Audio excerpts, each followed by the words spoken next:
অনুরাগের ছোঁয়া ধারাবাহিকের আগামী পর্বে দেখতে পাবো আমরা রূপার প্রতি মায়া হয় সুদীপার। সুদীপা ভাবে কেন যেন ওই মহিলার ওপর আমার বড্ড টান অনুভব হচ্ছে, যেভাবেই হোক ওনাকে আমার খুঁজে বের করতেই হবে। তাই পুজো শেষ হওয়ার পরেই সকলেই যখন প্রতিমা বিসর্জন দেওয়ার জন্য যায়, ঠিক সেই মুহূর্তেই সুদীপা রূপাকে খোঁজার জন্য বেরিয়ে যায়। সুদীপা মনে মনে বলে, এটাই একদম মোক্ষম সুযোগ, এই সুযোগেই আমায় ওনাকে খুঁজে বের করতেই হবে। উনি নিশ্চয়ই অনেক কিছু জানে, আমাকে এবার সত্যিটা খুঁজে বের করতেই হবে। তাই খুঁজতে খুঁজতে রূপাকে পেয়েও যায় সুদীপা। রূপাকে পেয়েই ছুটে আসে নবীনপুরে। সুদীপা ভাবে যেভাবেই হোক ওনাকে আমায় সুস্থ করে তুলতেই হবে, একমাত্র উনি সবটাই জানে। উনি কেনই আমাকে তখন মা বলে ডেকে উঠেছিল, আর ওই পুরোহিত কেনই বা আমাকে দীপা বলে ডেকে উঠেছে।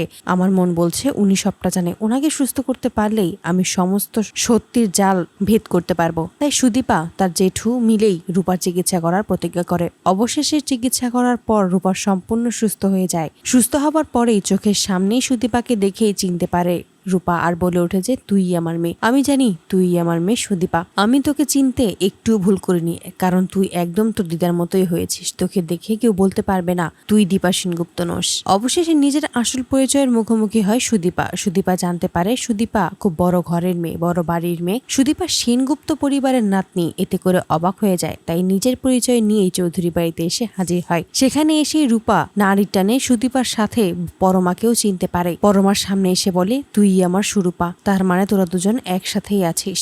তোদের দেখে আমি খুব খুশি হয়েছি। এতে করে সকলেই অবাক হয়ে যায়। অবশেষে অতুলবাবু সমস্ত সত্যিটা সকলের সামনেই স্বীকার করে নেয়। তো বন্ধুরা, তোমরা এটাই তো চাও যেন এভাবেই চৌধুরী বাড়িতে এসেই নারীর টানে সুদীপার সাথে সাথে পরমাকেও যেন চিনতে পারে রূপা, এবং দুই মেয়েকেই আঁকড়ে ধরে সবাইকেই সমস্ত সত্যিটা জানিয়ে দেয়। কমেন্টে জানাও। আর নিয়মিত আপডেট পেতে আমাদের চ্যানেলটি এক্ষুনি সাবস্ক্রাইব করে পাশে থাকো। ধন্যবাদ।